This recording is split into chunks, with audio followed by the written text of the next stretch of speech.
আসসালামু আলাইকুম। আজকে আমরা ধান বেচে দিচ্ছি, আমাদের প্রতীক ধান।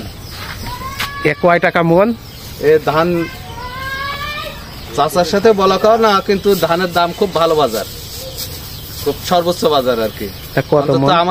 আমাদের জন্য আমাদের ধানের একটা আলাদা বাজার থাকে, যেহেতু আমার ওই চাষা হচ্ছে ব্যবসাদার।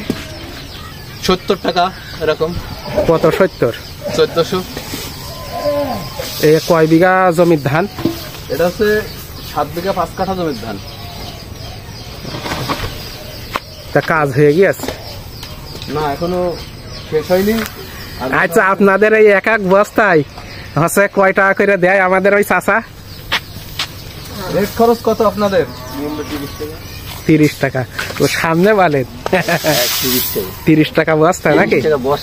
তা প্রতিদিন হচ্ছে যে আপনার মজুরি কয় টাকা করে আসবে আনুমানিক, কম বেশি? 700-800 হয়। 700-800? মোটামুটি কাজের উপর ভিত্তি করে হয়। কোনদিন 500 হয়, কোনদিন 1500 হয়, আবার কোনদিন হয়ও না। মানে কাজের উপরে ডিপেন্ড করে। 300 টাকাও হয়।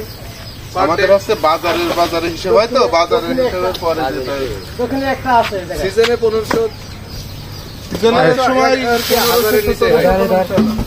ওই গুলার ভিতর থেকে দুইজনে কিন্তু ওই ধান পেড়ে দিচ্ছে, আর এই জায়গায় ওই বস্তার ভিতরে দেওয়ার পরে ওই দেখেছেন এই মিটারে কিন্তু লোড হচ্ছে। তবে এক সময় কাটা পাল্লাই ওজন হইতো, কিন্তু এখন কিন্তু ওই কাটা পাল্লার ব্যবহার হয় না বন্ধুরা।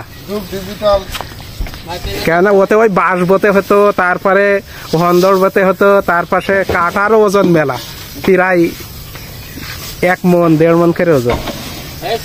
আরে সহজ।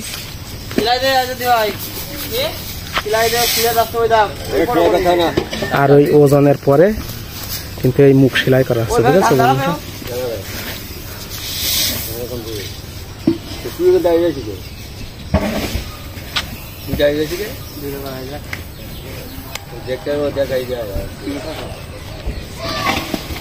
হাত দিয়ে